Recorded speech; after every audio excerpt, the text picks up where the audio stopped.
السلام عليكم ورحمة الله وبركاته. طلبة وطالبات الصف الأول الإعدادي، النهاردة إن شاء الله هنكمل درس عصر الدولة الحديثة.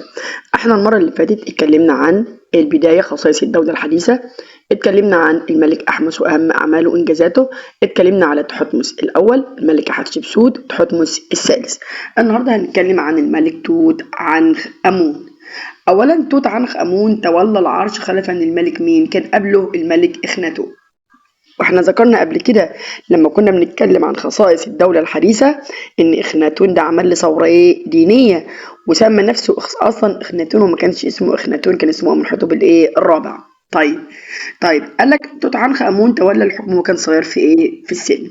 طيب الراجل ده توت عنخ امون اصلا لما رجع ما كانش عايز اصلا عبادة الاله اتون اللي امنحتب الرابع عملها، فكان رافضها، وعشان كده كان اسمه الأول توت عنخ آتون، غير اسمه لتوت عنخ آمون. يعني هيرجع تاني عبادة الإله آمون مكانتها، وهيقضي على عبادة مين؟ إخناتون اللي هي عبادة الآتونية، وهيرجع عاصمة البلاد مرة تانية لمدينة مين؟ طيبة، اللي هي كانت راحت فين؟ كانت راحت لإخيتاتون. الملك إخناتون لما كان عمل ثورته الدينية كان نيل العاصمة للمدينة اسمها أخيتاتون. جه من توت عنخ آمون قال لك لا، انا عايز الدين الجديد ده اتون، العباده الاتونيه، وانا تبعه. طب انا هعمل ايه؟ اولا انا هغير اسمي، هيبقى توت عنخ امون. يعني ايه كلمه توت عنخ امون بالفرعوني؟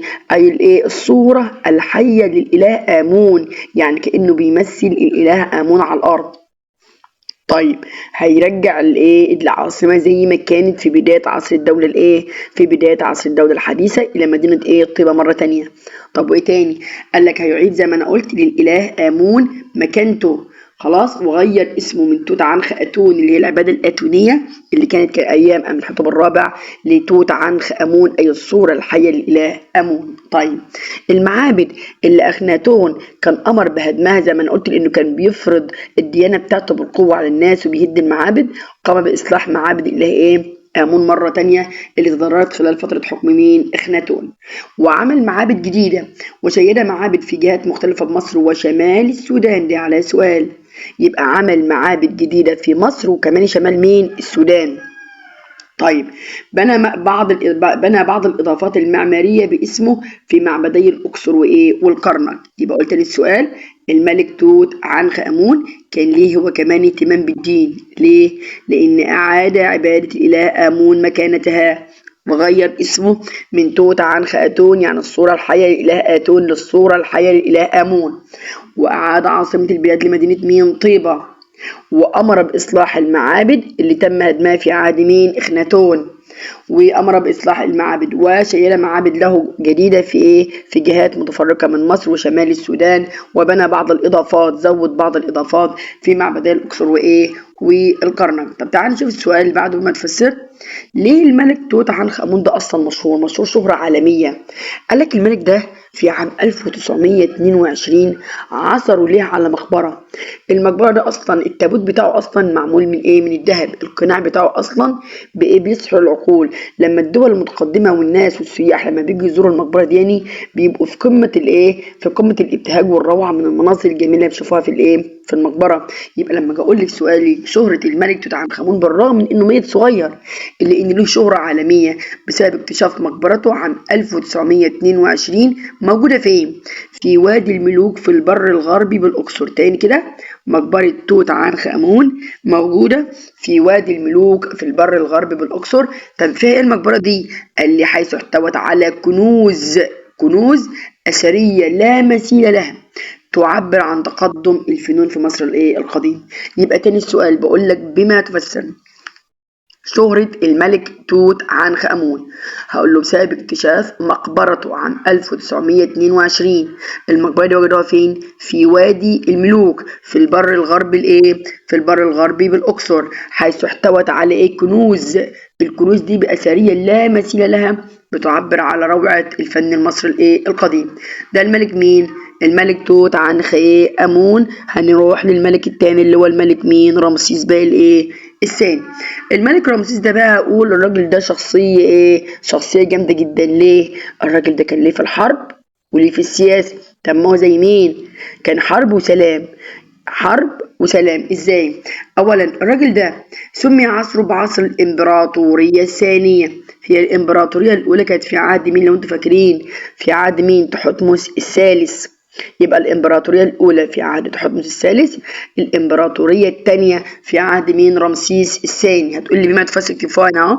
بما تفسر هقول له حيث وصلت مصر في عهد لقمه مجدها. الاجابه اهي، وصلت مصر في عهده لقمة مجدها. طيب ماشي. سؤالي، الراجل ده عمل ايه؟ عمل اعمال داخلية وعمل اعمال خارجية. خلاص.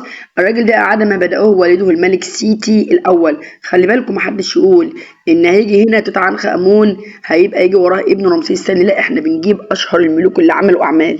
يعني احنا ما بنجيبش كل الايه الملوك عشان محدش يقول ليه هو أبوه توت عنخ آمون ولا الملك سيتي. لا، أبوه الملك سيتي، بس هو ما جاش ايه، أبوه ما جاش اللي هو الملك سيتي علشان ايه ما عملش أعمال مهمة. فبقول لي إن الملك رمسيس الثاني دوني أكمل ما بدأه إيه والده سيتي الأول من مباني مثل مبنى أبيدوس، وكان ذلك أول إيه أعماله. يبقى كمل المبنى اللي أبوه كان عامله اللي هو اسمه إيه معبد أبيدوس، ده اللي كان أبوه عامله. وكمان عمل معبدين، أمر بنحت معبدين في منطقة إيه؟ في منطقة أبو سمبل. تاني كده، أمر بنحت معبدين في منطقة إيه؟ أبو سمبل. بتجيلي في الأسئلة. يبقى تاني، رمسيس الثاني كمل بالنسبة الأعمال الداخلية العمرانية. هقول له كمل المباني اللي أبوه عملها اللي هو سيتي الإيه الأول، ومن أهمها معبد أبيدوس أول حاجة عملها. وقال لك أنا كمان لنفسي حاجة، فقام عامل ليه ولزوجته معبدين. فين؟ في أبو إيه سمبل. زوجته كان اسمها نفرتاري. زوجته كان اسمها إيه نفرتاري. طيب، وأقام العديد من المسلات. يبقى معنى ذلك إن كل أعماله الداخلية أعمال إيه؟ معمارية. يبقى أكمل ما بدأه والده الملك سيتي الأول. أمر بنحت معبدين في أبو سمبل، أحدهما لزوجته اسمها إيه؟ نفرتاري. 3. أقام العديد من المسلات. طب سؤالي، ده الأعمال الداخلية، يمكن أقول لك عليها دلل كان الرمسيس الثاني أعمال عمرانية داخلية. طب خارجيا بقى، قال لك لما مسك رمسيس الثاني هو كمان زي تحتمس الثالث. فاكرين تحتمس الثالث أمراء آسيا لما صاروا ضده؟ رمسيس الثاني نفس الطريقة، بلاد الشام تمردت على حكمه. فالراجل ده قام ايه قاعد يحاربهم حوالي 16 سنة. عمل على استعادة مصر لسيادتها على بلاد الشام وبعض جزر البحر ايه المتوسط. ومن أشهر المعارك اللي دارت بينه وبين بلاد الشام معركة قادش. فاكرين تحتمس الثالث كان في معركة برضه اسمها معركة مين؟ مجدو، برضه كانت في قارة مين؟ آسيا. نفس الطريقة بلاد الشام متمردين عليهم. المرة دي ظهر ناس اسمهم الحيثيين، كانوا موجودين فين؟ في بلاد آسيا. الناس دي برضه تمردوا على مين؟ تمردوا على الحكم المصري. وأمراءها برضه قاموا ايه بعمل تحالفات بينهم وبين بعض. خلاص، وعملوا فعلا المعركة. يبقى الملك رمسيس الثاني ضد مين؟ الحيثيين، اللي هم الناس الموجودين القبائل الموجودة في قارة ايه؟ في بلاد الشام. طيب الأطراف، تزايد نفوس الحيثيين دول مش عايزين حكم مين؟ مصر. بقى لهم نفوذ قوي ومش عايزين الحكم المصري هناك. يبقى تزايد نفوذ الحيثيين في بلاد الشام، وتحالف ملكهم مع أمراء المدن السورية. يعني الملك بتاعهم بتوع الحيثيين قال للمدن السورية احنا كلنا نتحالف مع بعض، لأنهم النهارده لو قضوا عليا بكرة يقضوا عليكم. يبقى تحالف ملك الايه الحيثيين مع أمراء الايه الآسيوي السوريين ضد مين؟ مصر. يبقى تاني السؤال، أسباب معركة قادش: تزايد نفوذ الحيثيين في بلاد الشام، وتحالف ملكهم مع أمراء المدن السورية ضد مصر. طب أحداثها، طبعا الملك رمسيس الثاني خرج لمواجهة الحيثيين، وانطلق بجيش نحو سوريا مخترقا بذلك شبه جزيرة سيناء وفلسطين، حيث التقى بهم. أولا النتائج بقى بتاعتها، طبعا انتصر الملك رمسيس الثاني وهزيمة ملك الحيثيين. وأما ملك الحيثيين لما اتهزم طلب الصلح من مين؟ من الملك رمسيس الثاني. الملك رمسيس الثاني كان أول مرة في التاريخ يحصل كده، اللي هو إيه؟ اللي هو يعقد مع صلح. قال له طب ما بدل ما أقضي عليه ويبقى أنا كده خسرته وخسرت جيشه، طب ما احنا الاتنين نعمل تحالف عسكري مع بعض. عملوا مع بعض صلح أو معاهدة، كانت أول معاهدة صلح في التاريخ. أهو معاهدة سلام في التاريخ مسجلين في التاريخ، والتي نصت على أن يتعهد كل منهم بعدم التعرض للآخر. أدي واحد أهو محدش يتعرض لإيه؟ للتاني. التاني حاجة ودي المهم، إن كل واحد فينا يساعد التاني في حالة تعرضه لهجوم من دولة إيه؟ تانية. يعني لو حصل أي هجوم كلنا نساعد إيه؟ نساعد بعض. عشان كده لما أجي أقول لك سؤالين أهو، دلل أو بما تفسر في الجزء ده. دلل.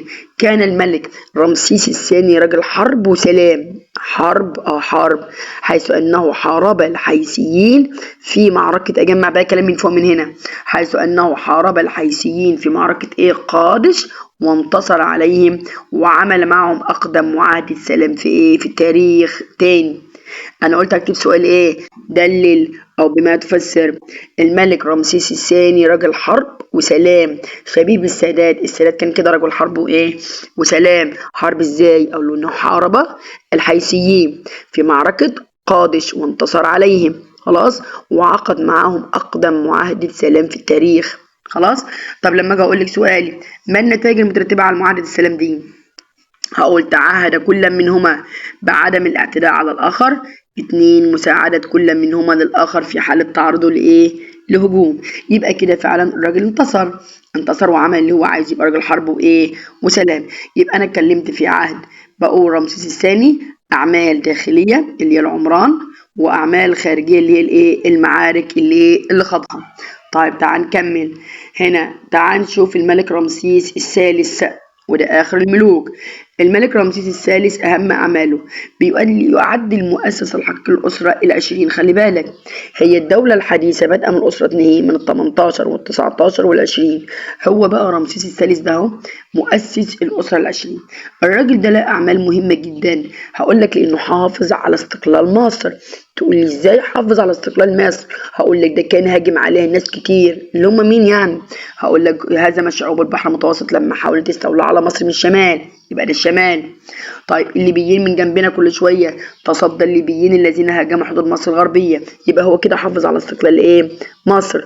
يبقى حافظ على استقلال مصر عن طريق هزيمته لشعوب البحر ايه؟ المتوسط، وتصدى للليبيين الذين هاجموا حدود مصر الايه؟ الغربيه. يبقى ده الخارجية وتأمين الحدود. بعد كده أقول لك اهتم بشؤون البلاد الداخلية وإصلاح الإدارة. ادي الشؤون الداخلية. طب إعادة تنظيم الإيه؟ الجيش. طب بالنسبة للأمور الاقتصادية هقول نظم البعثات التجارية خاصة لبلاد بوند. يبقى أما أجي أقول لك مين اللي نظم رحلات تجارية لبلاد بوند، هتقول رمسيس مين؟ الثالث. يبقى كده اهتمامه بإيه؟ بالتجارة. عشان لو كنت أقول لك دلل، اهتم الملك رمسيس الثالث بالتجارة، هقول له حيث نظم البعثات التجارية خاصة إلى بلاد مين؟ بوند. تاني، نظم البعثات التجارية خاصة إلى بلاد بوند. اهتم برضه بالجانب المعماري، اهتم ببناء وتشييد المعابد والتماثيل الضخمة. اشمعنى هو؟ يبقى تاني في البداية بقول مين؟ رمسيس الثالث. الراجل ده يعد المؤسس الحقيقي للأسرة ال20. بما تفسر، لو بقول لك حيث يبقى بما تفسر، هقول له هزم شعوب البحر المتوسط وتصدى للليبيين، واهتم بشؤون البلاد الداخلية وإصلاح الإدارة، أعاد تنظيم الجيش، نظم التجارة الخارجية خاصة إلى بلاد بوند، واهتم ببناء وتشييد المعابد والتماثيل. قال لي بعد الملك دول رمسيس الثالث تولى حكم مصر ملوك ضعاف. يبقى كده هتبدأ نهاية مين؟ الدولة الحديثة. يبقى لما اجي اقول لك سؤالي بما تفسر ضعف ونهاية الدولة الحديثة، هقول له بعد انتهاء حكم الملك رمسيس الثالث تولى حكام ضعاف الحكم، والكهنة الإله آمون. ادينا اهو تدخل كهنة الإله آمون بطيبة في شؤون الحكم. يبقى تاني السؤال بيقول لي بما تفسر ضعف ونهاية الدولة الحديثة، هقول له بعد انتهاء حكم الملك رمسيس الثالث ضعفت البلاد نتيجة تولي الحكم ملوك ضعاف. 2 تدخل كهنة الإله آمون بطيبة في شؤون الحكم. وبكده انتهى عصر الدولة مين؟ الدولة الحديثة. عشان تبدأ عندي العصر المتأخر. تعال نشوف التدريب ده. بيقول لي أكمل العبارة. اتخذ الملك أحمس الأول من مدينة طبعا طيبة. أحمس كان من مدينة طيبة عاصمة لمصر. قاد الملك مين 16 حملة عسكرية. طبعا الملك تحتمس الثالث. الملك تحتمس الثالث كان ليه اتجاه في قارة مين آسيا 16 حملة. طيب شيد الملك توت عنخ آمون، هقول له معابد فين؟ في مصر وشمال السودان لسه قايلين على دلوقتي. طيب أمر الملك رمسيس الثاني بنحت معبدين في منطقة أبو سمبل. منطقة أبو سمبل ليه ولزوجته. يبقى الملك رمسيس الثاني أمر بنحت تمثالين في في منطقة أبو سمبل، أحدهما له والآخر لمين؟ لزوجته. يعتبر مين المؤسس الحقيقي للأسرة ال20؟ طبعا الملك آخر ملك عند اللي هو مين؟ رمسيس الثالث. طيب السؤال بعد كده بيقول لي إيه؟ وصل نفوذ مصر في عهد الملك تحتمس بنقول سمي عصر الدولة الحديثة بعصر الخلق. طبعا غلط. الدولة الحديثة سميها بعصر المجد الحربي. طيب بيقول ايه؟ وصل نفوذ مصر في عهد تحتمس الأول إلى نهر الفرات بقارة آسيا. طبعا الإجابة صح. طيب السؤال اللي بعده، أقام الملك تحتمس الثالث إمبراطورية عظيمة امتدت إلى ما وراء الجندل الثالث. هقول له غلط. تحتمس عمل إلى ما وراء الجندل مين؟ الرابع. يبقى التصوير بتاعها لحد الرابع. تولى الملك توت عنخ آمون عرش مصر خلفا للملك إخناتون. طبعا صح. توت عنخ آمون جه بعد إخناتون الثورة الدينية. أقام الملك تحتمس الثالث أول معاهدة سلام دولية مسجلة في التاريخ. غلط. اللي عمل لي معاهدة السلام مين؟ رمسيس الثاني. طيب نظم الملك تحتمس الثالث البعثات التجارية خاصة إلى بلاد بوند. طبعا البعثات التجارية اللي عملها آخر واحد الملك رمسيس الثالث. البعثات التجارية لبلاد بوند رمسيس الثالث. طب السؤال اللي بعده ما تفسر. قيام الملك أحمس الأول بإرسال حملة لجنوب مصر. الملك أحمس الأول أرسل حملة لجنوب مصر. فاكر قلنا ليه؟ للقضاء على التمرد وإعادة البلاد إلى للاستقرار. تاني يبقى للقضاء على التمرد وإعادة الأمن والاستقرار للبلاد. تعتبر الملكة حتشبسوت من أشهر ملكة مصر. الملكة حتشبسوت طبعا إن كان لها إنجازات في جميع المجالات السياسية والاقتصادية والاجتماعية والعمرانية. طيب 3. إحضار الملك تحتمس الثالث أبناء الأمراء الآسيويين إلى مصر. هقول له ليتعلموا العادات والتقاليد المصرية وليغرس في نفوسهم حب مصر وولائهم لمصر حتى إذا عادوا إلى بلادهم وأصبحوا أمراء يدينوا بالطاعة لمصر. تاني يبقى ليعلمهم العادات ويغرس في نفوسهم العادات والتقاليد المصرية ليشبوا على حب مصر حتى إذا عادوا إلى بلادهم أصبح هناك طاعة للمصريين. طيب شهرة الملك توت عنخ آمون احنا قلنا بسبب اكتشاف مقبرته عام 1922 والتي تحتوي على كنوز رائعة تدل على عظمة الفن المصري القديم. سمي عصر الدولة الملك رمسيس الثاني بعصر الإمبراطورية الثانية. ده احنا قلنا واحنا بنشرح دلوقتي. هقول له حيث أنه بلغت الدولة المصرية قمة قوتها. بلغت الدولة المصرية قمة دولتها قمتها في قمة قوتها في عصر مين؟ رمسيس الثاني بتاع الحرب والسلام. طيب تعال نشوف الجزء اللي بعد كده بقى. احنا قلنا الدولة الحديثة كده احنا قلنا الدولة الحديثة كده سقطت.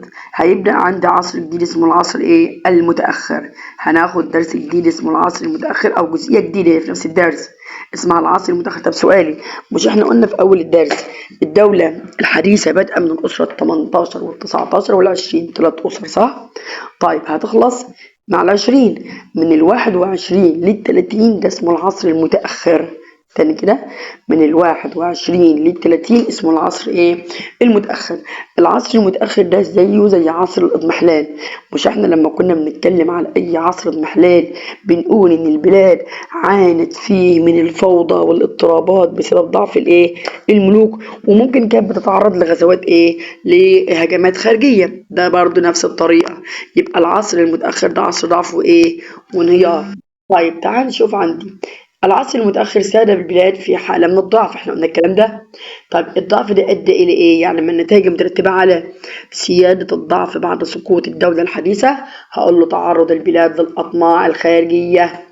وانتهت بدخول الإسكندر مصر. تاني، من النتائج المترتبة على الضعف في بعد عصر بعد سقوط الدولة الحديثة في العصر المتأخر، أدى إلى تعرض البلاد للأطماع الخارجية والتي انتهت بدخول الإسكندر لمصر. طيب كده خلصنا الدولة الحديثة بالعصر المتأخر بتاعها.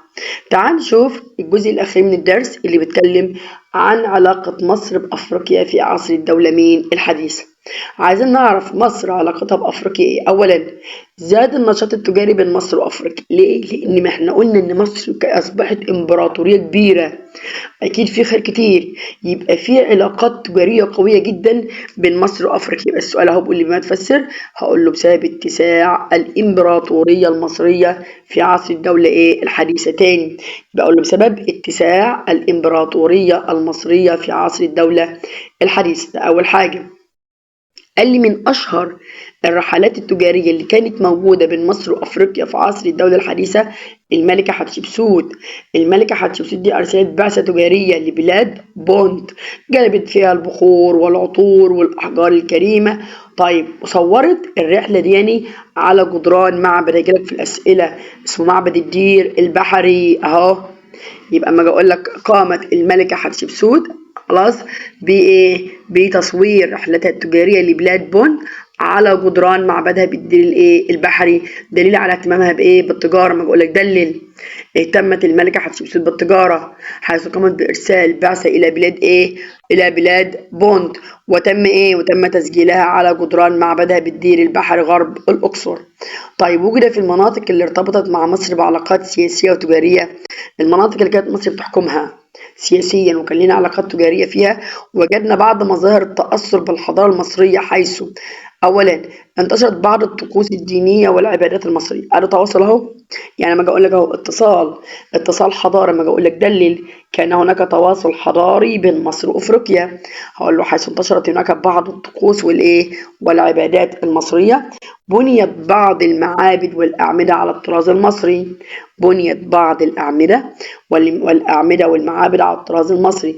ارتدى النبلاء اللي هي الطبقة العليا في المجتمع من مملكة كوش ملابس مشابهة للملابس التي يرتديها النخبة المصرية. النخبة برضه يعني يعني الطبقة العليا، يعني كانوا بيلبسوا ملابس زي ملابس المصريين.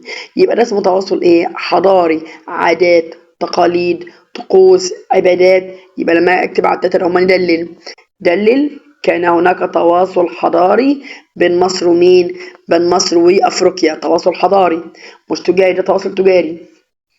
تواصل حضاري هقول انتشرت بعض الطقوس والعبادات الدينية، بنيت بعض المعابد والأعمدة على الطراز المصري، ارتدى النبلاء ملابس الكوشيين ملابس مشابهة للنبلاء المصريين. طب تعال نشوف العلاقات المصرية الإفريقية أثناء بقى العصر المتأخر. احنا كنا بنتكلم على عصر الدولة الحديثة. أثناء العصر المتأخر اختلفت العلاقات المصرية الأفريقية في العصر المتأخر عن الدولة الحديثة. ليه؟ تعال نشوف. أولا احنا قلنا العصر المتأخر فوضى واضطرابات، حيث اتسمت بالصراعات والحروب، والحروب بين مصر وبعض المناطق الأفريقية.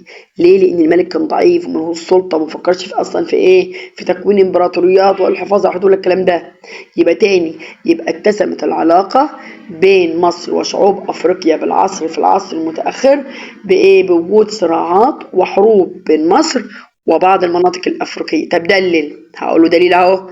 أولا في عصر الأسرة ال21 اللي هي بداية العصر المتأخر، مصر فقدت السيطرة على بعض المناطق الأفريقية. ده أول حاجة، لأن الملك ضعيف ومش عارف يتحكم في أي حاجة، لو مش عارف يتحكم أصلا في البلاد اللي واقعة تحت إيده، فبالكم بقى المدن اللي انضمت له. يبقى أول حاجة الأسرة كام؟ احفظها، الأسرة ال21. الأسرة ال21 فقدت مصر السيطرة على بعض أملاكها في أفريقيا. طيب جت الأسرة كام؟ ال24. الأسرة ال24 إيه اللي حصل فيها؟ هيقول لي دار صراع بين المصريين والكوشيين، وانتهى بسيطرة الملك الكوشي على المرة دي للكوشيين على معظم أملاك مصر، وكون الأسرة ال25. تاني يعني عصر الأسرة يعني ال21 فقدنا، انتهينا. طيب في عصر ال24 دار صراع بيننا وبينهم، بين المصريين والكوشيين. انتهى بانتصار مين؟ الكوشيين، واستولوا على أجزاء كبيرة من من مصر، وكونوا الأسرة كام؟ ال25، يعني الكوشيين اللي كونوا الأسرة ال25. ولكن في عصر الأسرة 26 نجح ملوكها في استعادة، عشان كده بنسمي الأسرة 26 عصر النهضة. عصر النهضة الأسرة كام؟ ال26. ليه؟ حيث استطاع ملوكها في استعادة استقلال مصر ومد نفوذها بأفريقيا. يبقى تاني كده، يبقى عصر الأسرة ال26 بنعتبره عصر نهضة وتقدم، لأن ملوكها استطاعوا استعادة استقلال مصر ومد نفوذها. يبقى التلاتة ده هما دليل على إن العلاقة بين مصر وأفريقيا لم تكن على وتيرة واحدة في العصر المتأخر، حيث اتسمت بالصراعات والحروب بين مصر وبعض الدول الأفريقية. يعني مثلا في عصر الأسرة ال21 ما كانش في صراعات، بس نفوذنا ضاع في بعض المناطق. كانت الأسرة ال24 لا، حصل صراع بقى، صراع بين مصر وكوش، خلاص انتهت باستيلاء كوش على معظم أراضي مصر، وكونوا الأسرة ال25. الأسرة 26 العكس، ده كانت أسرة قوية استطاعت السيطرة على البلاد وتوفير الاستقلال لها. طيب ده بالنسبة للعلاقات المصرية الأفريقية أثناء العصر المتأخر. كده خلصنا الدرس. تعال نحل مع بعض التدريب التاني. بقول اختار الإجابة الصحيحة. العلاقات التجارية بين مصر في عهد الملكة حتشبسوت وبلاد بوند تم تخليدها على جدران، فاكرين معبد الدير البحري غرب الأقصر، لأن طبعا رسمت عليه منظر السفن المحملة بالبضائع من بلاد بوند. طيب أسقط حكام بلاد الأسرة ال24 وسيطروا على معظم أراضي مصر. طبعا كوش، لأن كوش دمن هم الأسرة ال25، كوش دمني أسقطوا الأسرة ال24 وهم اللي كونوا الأسرة ال25. طيب دليل على صحة العبارة. تأثر ملوك كوش اجتماعيا بالعديد بالحضارة المصرية. فاكرين لما قلنا انتشرت لهم بعض العادات والتقاليد المصرية وبعض العبادات المصرية، حتى ملابس النبلاء المصريين وجدوا ان كثير من ملوكهم ونبلائهم كانوا يرتدون نفس الملابس، نفس الاشكال. تاني يا جماعة، لما اجي اقول لك تأثر اجتماعيا، هقول حيث انتشرت لهم بعض العادات والتقاليد المصرية، حيث عبدوا بعض المعبودات المصرية. 3 حيث انهم ملابس النخبة المصريين كان يرتدون ملابس مشابهة لهم برضو النخبة او كبار الكوشيين. يبقى في تبادل اجتماعي. طيب تأثر النفوذ المصري بأفريقيا في العصر المتأخر. هتقول لي حيث ضاعت أملاك مصر في الأسرة كام؟ ال21. الأسرة ال21 ضاعت معظم أو أجزاء من أملاك مصر في أفريقيا. 2 الأسرة كام؟ ال24. هقول لك الأسرة ال24 حصل صراع بين مين؟ المصريين وكوش، انتهت بانتصار كوش عليهم وتكوين الأسرة ال25. يبقى ده تأثير النفوذ المصري.